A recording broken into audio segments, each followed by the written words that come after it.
ዛሬ ከአውሮፓ እምብርት ከሮም ግዛት መፍለቂያ ከጥበብና የባህል ማዕከል ወደ ሆነችው ድንቅ ሀገር እንጓዛለን። አዎን፣ ስለ ጣሊያን ነው የማወራው። ጣሊያን የፒዛ፣ የፓስታ፣ የፋሽንና የፍቅር ምድር። ብዙዎቻችን ስለ ጣሊያን ታዋቂ ከተሞች፣ አስደናቂ ታሪኳንና ጣፋጭ ምግቦቿን እናውቃለን። ግን ዛሬ ምናልባት ከዚህ በፊት ሰምታችሁ የማታውቋቸውን፣ ስትሰሟቸው የምትደመሙባቸውን 10 አስገራሚ እውነታዎችን ይዤላችሁ መጥቻለሁ። ምቹ ቦታ ያዙና እስኪ የጣሊያንን የተደበቁ ሚስጥር አብረን እንግለጥ።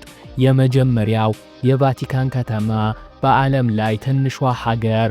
አብዛኞቻችን ቫቲካን የሮም አካል እንደሆነች እናስባለን፣ ግን አይደለችም። ቫቲካን ከተማ በሮም ከተማ ውስጥ የምትገኝ ፍጹም ሉዓላዊ የሆነች ሀገር ነች። በዓለም ላይ ትንሿ ገለልተኛ ሀገር ስትሆን ስፋቷ 0.44 ካሬ ኪሎ ሜትር ብቻ ነው። በአንድ ትልቅ ከተማ ውስጥ ሌላ ሀገር መኖሩ ብቻውን አስደናቂ ነው። የራሷ ባንክ፣ የፖስታ አገልግሎት፣ ራዲዮ ጣቢያና የጦር ሰራዊት አላት። ይህም ማለት ሮም እየጎበኙ ሳለ በቀላሉ ወደ ሌላ ሀገር እግራችሁን አስገብታችሁ ማውጣት ትችላላችሁ ማለት ነው። የሚገርም ነው። ወደ ሁለተኛው እንሂድ። ጣሊያን ብዙ የዩኔስኮ የዓለም ቅርሶች ባለቤት ነች። ጣሊያን በታሪክና በባህል የበለጸገች መሆኗን እናውቃለን፣ ግን እስከዚህም ደረጃ ድረስ ያስብላል። ጣሊያን በዓለም ላይ ከማንኛውም ሀገር የበለጠ የዩኔስኮ የዓለም ቅርስ አላት። በአሁኑ ጊዜ ከ58 በላይ የሚሆኑ የተመዘገቡ ቦታዎች አሏት። ይህ ቁጥር በጣም ከፍተኛ ነው። እንደ ሮም ኮሎሲያም፣ የፍሎረንስ ታሪካዊ ማዕከል፣ የቪኒስ ቦዮች ብቻ ሳይሆኑ እንደ ዶሎሚቴስ ተራሮች ያሉ የተፈጥሮ ውበቶችም ተካተዋል። ይህም ማለት ጣሊያን በሁሉም ማዕዘኗ የማይታመን ታሪክና ውብ ቦታዎችን ይዛለች። ወደ ሶስተኛው እንሂድ። ሶስተኛው የፒዛ አመጣጥና እውነተኛው ፒዛ። ፒዛ የመጣው ከጣሊያን ሲሆን በኔፕለስ ከተማ ነው። የመጀመሪያው ዘመናዊ ፒዛ ማርጋሪታ ተብሎ የተሰየመችው ለንግሥት ማርጋሪታ በ1889 ዓ.ም ነበረ። ኔፕላስ ውስጥ የፒዛ መመገቢያዎች ፒዛን የሚሰሩ በተወሰኑ የጥበቃ ሕጎች መሰረት ብቻ ነበረ። አንድ ትልቅ ድርጅት ግን እውነተኛ ኔፕላስ ፒዛ ምን መምሰል እንዳለበት ሕጎች አወጡ። ለምሳሌ ሊጡ የሚቦካበትን ሰዓት፣ የሚጋገርበትን የሙቀት መጠንና ጥቅም ላይ የሚውሉ ግብአቶችን ሕጎች አወጣ። ይህም የሚያሳየው ፒዛ ለጣሊያኖች ምን ያህል አስፈላጊና የተከበረ እንደሆነ ነው። ወደ አራተኛው እንሂድ። ጣሊያኖች የእጅ ምልክት አላቸው። የእጅ ቋንቋ ማለት ነው። ጣሊያኖች ሲያወሩ እጃቸው እንደሚጠቀሙ ታውቃላችሁ። ጣሊያኖች ከ250 በላይ የሚሆኑ የተለያዩ ትርጉም ያላቸው የእጅ ምልክቶች አሏቸው። እነዚህም ምልክቶች በቀላሉ የንግግራቸው አካል ናቸው። አንዳንዴ ጣሊያኖች ያለ ቃላት በእጃቸው ምልክት ብቻ ሙሉ ንግግራቸውን ማካሄድ ይችላሉ። ከዝነኛው ምንድነው የፈለከው ምልክት ጀምሮ እስከ ደህና ነው ወይም በጣም አሪፍ ነው የሚለው ምልክት አሉ። ይህም ከቋንቋቸው ጋር በጣም የተዋሃደ በመሆኑ እጃቸውን ሳይጠቀሙ ማውራት ይከብዳቸዋል። የሚገርም እኮ ነው። እዚህ በንግግር ለመግባባት በጣም ከባድ ነው እንደምታዩት። አምስተኛ የሮማ ግዛትና ዘላቂ ቅርስ። የሮማ ግዛት ታላቅ እንደነበረ ሁላችንም እናውቃለን፣ ግን ተጽዕኖ እስከ ዛሬ ድረስ አለ። የሮም ግዛት ከክርስቶስ ልደት በፊት ከ27ኛው ዓመተ ምህረት እስከ 476 ዓመተ ምህረት ድረስ የዘለቀ ግዙፍ ግዛት ነበረ። የዛሬውን አውሮፓ፣ ሰሜን አፍሪካ እና የመካከለኛው ምስራቅ ክፍል ይሸፍን ነበረ። የሮማውያን ፈጠራዎች እስከ ዛሬ ድረስ ጥቅም ላይ ይውላሉ። አስፓልት መንገዶች፣ የፈሳሽ ማስወገጃ ስርዓቶች፣ ህግጋቶች፣ ስነ ህንፃዎች ለምሳሌ ኮንክሪት እና አልፎም ተርፎም የዘመናችን የቀን መቁጠሪያ ጁሊያን ካላንደር ሁሉንም ከሮም የተወረሱ ናቸው። የሮም ግዛት ከጠፋ ከ1500 ዓመት በላይ ቢያልፈውም ቅርስና ተጽዕኖ አሁንም አለ። በጣም የሚገርም ነው። ወደ ስድስተኛው እንሂድ። የመካከለኛው ዘመን ሰማይ ጠቀስ ህንፃዎች።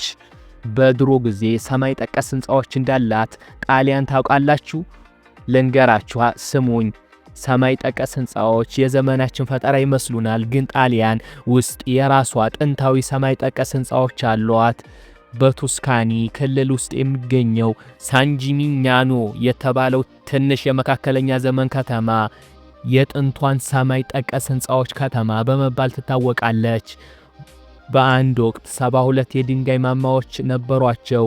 እነዚህ ማማዎችም የተገነቡ በ12ኛውና በ13ኛው ክፍለ ዘመን በሀብታም ቤተሰቦች መካከል ለስልጣን ማሳያ ሲሆን፣ ከፍ ባለው ግንብ ያላቸው ቤተሰቦች የበለጠ ሀብትና ኃይል እንዳላቸው ተብሎ ይታመናል። በአሁን ጊዜ 14ቱ ማማዎች አሁንም ቆመው የከተማይቱን ልዩ ገጽታ ይፈጥራሉ። በጣም የሚያስገርም ነው። ወደ 7ኛው እንሂድ። የቡና ባህልና ጥበቃ ህጎች።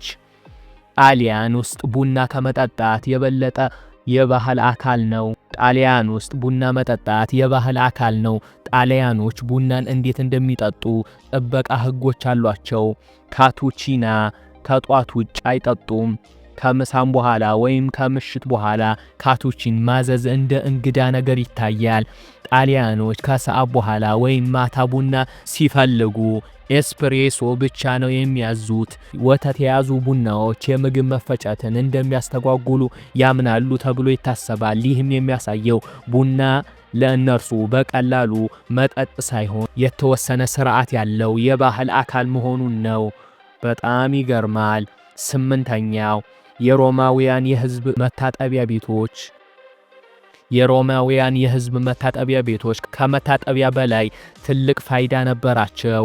የጣሊያን የሮማውያን የህዝብ መታጠቢያ ቤቶች እንደ ቴርሚድ ካላካራ ያሉ ትልቅና ውስብስብ ህንፃዎች ነበሩ። እነዚህም ቦታዎች በቀላሉ ለመታጠብ ብቻ ሳይሆን ለመዝናናት፣ ለማህበራዊ ግንኙነት ለመፍጠር፣ ለመስራት፣ ለመብላትና አልፎም ተርፎም ቤተ መጻሕፍትና ጂሞችም የነበሯቸው ማዕከል ነበሩ። ሮማውያን በየቀኑ ለሰዓታት እዚህ ያሳልፉ ነበረ።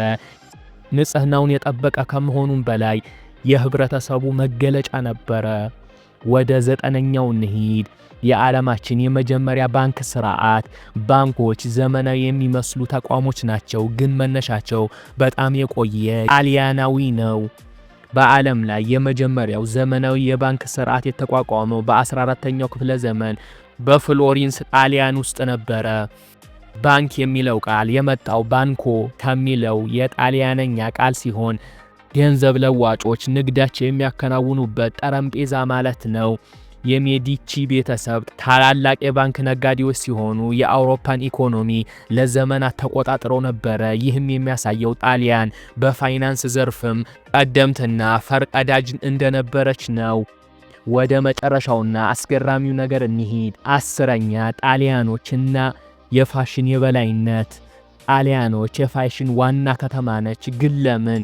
ሚላ የዓለም ፋሽን ዋና ከተማ አንዷ ናት። እንደ ፕራዳ፣ ጓቺ፣ ቬርሳቼ እና አርማኒ ያሉ ታላላቅ ዲዛይኖች መፍለቂያ ነች። ጣሊያኖች ቆንጆ መልክ በሚል ጽንሰ ሐሳብ አላቸው። ይህም ማለት ሁል ጊዜም በጥሩ ሁኔታ መልበስ፣ ራሳቸውን በአግባቡ መያዝና ውበት ላይ ትኩረት ማድረግ ማለት ነው። ይህም የፋሽንና የውበት ፍቅር ከጥንታዊ ሮማውያን ጀምሮ የነበረ ሲሆን እስከ ዛሬ ድረስ በባህላቸው ውስጥ በጥብቅ ይንጸባረቃል። የፋሽን ኢንዱስትሪም ለእነርሱ ኢኮኖሚያዊ ጥቅም ብቻ ሳይሆን ባህላቸው መገለጫ ነው። እንግዲህ የዩቲዩብ ቤተሰቦቼ የጣሊያን አስገራሚ ጉዟችን እዚህ ላይ ያበቃል። እነዚህ 10 እውነታዎች ጣሊያንን ከምናቃት በላይ ምን ያህል አስደናቂና የበለጸገ ታሪክ ያላትና ባህልን የተሟላች ሀገር እንደሆነች አሳይቶናል ብዬ ተስፋ አደርጋለሁ። ከእነዚህም እውነታዎች ውስጥ የትኛው ነው በጣም ያስደነቃችሁ? ወይስ ስለ ጣሊያን የምታውቋቸው አስገራሚ ነገሮች አሉ? ከታች ባለው ኮሜንት ላይ ጻፉልን። ቪዲዮ ላይክ በማድረግ ለቻናሉ አዲስ ከሆናችሁ ሰብስክራይብ በማድረግ የደውል ምልክቷን መጫን እንዳትረሱ። በቀጣይ ቪዲዮ እስክንገናኝ ድረስ ደህና ሁኑ።